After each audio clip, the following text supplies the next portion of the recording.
What's up, guys? Welcome back to the channel. So Spider-Man Miles Morales has come to PC and it's verified on Steam Deck, and it's actually got some pretty good performance. Now, I beat this game at launch on the PS5, but I'm definitely looking forward to diving into it again here. So let's get started with our settings. And just to start off, we're 800p full screen, and I am using FSR 2.1 balanced. You'll see me on this channel use balanced for FSR and DLSS a lot. So we're going to start there. When it comes to graphic settings, we are at custom, medium texture. You'll see the settings down through here. Medium shadow quality, SSAO is on, screen space reflections are on for now. Low on everything else here in geometry. I don't really want to go much higher than that, especially because of the CPU side of things here. All this other stuff is turned off as I would normally have down here on the bottom, and it's going to give me a baseline idea of where to go from here. It's not necessarily recommended settings or anything, but just starting off with one of the beginning cutscenes here, just to mention, there are a lot of areas in the game where you'll dip and change anywhere from the 50s to the 30s in frame rate quite rapidly, but the only good thing is it's not really stuttery. It doesn't have a lot of problems with that, and frame times are pretty good, which makes a big difference when you're doing variable refresh rate like this. Now, with those settings in combat as we get started here, things feel pretty good, especially if you were going to kind of target 30 FPS or something like that here. And even though we're maxing out the GPU side of this APU, that's a good thing because the CPU is keeping up here and our frame times are nice. So even if you dip in your frame rate, it still feels pretty fluid to play.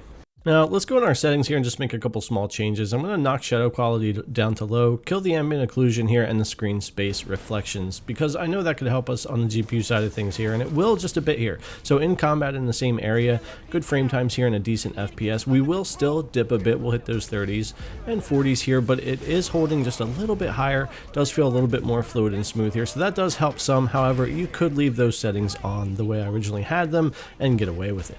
Now, when it comes to swinging around the city and that type of thing, leaving these settings that same way as I just showed them to you, it feels pretty good too. Compared to the original Spider-Man, I feel like even though it dips and moves around a lot just like that game, it's not near as bad, and it feels still more fluid because I feel like the frame times are still better, and just maybe the way this is optimized is just better than the other Spider-Man game. But I feel like I could easily hold 40 FPS in this game, which we'll take a look at later as well, easier than I could before.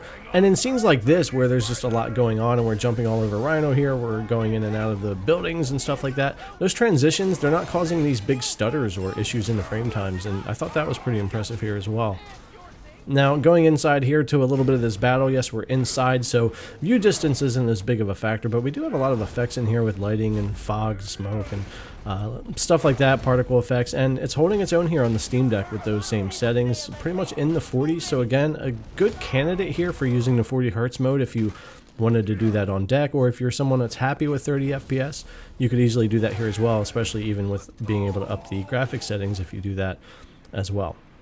Now, I'm going to sit here in this one spot for the fun of it. We're going to stay on those same exact settings we've been on and just go through all the FSR modes here real quick. So check these out, and then I'll join back up with you.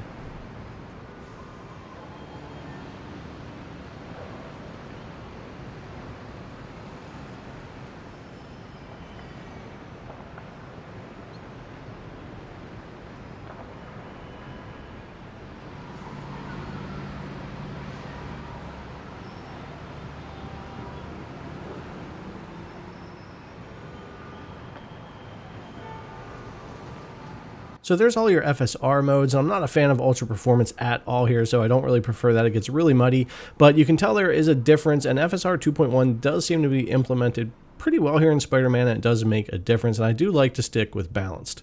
Now, let's go ahead and check out the different graphic settings. Just sitting here again in the same spot for a decent baseline. I know we're not moving around and stuff, but it lets you see any differences. We're going to go in here. We're going to look at very high, high, medium, low, and very low. So go ahead and check these out, guys. I'll scan through them like I did with the FSR, and then I'll catch back up with you here.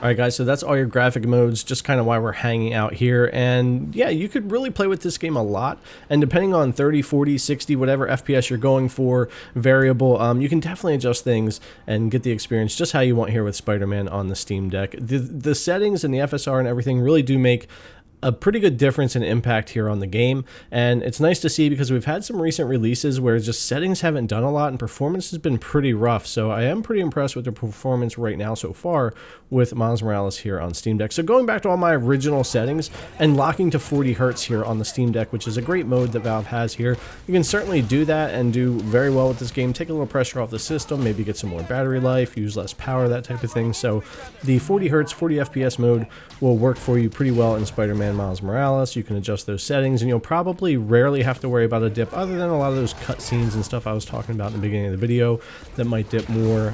It does pretty well.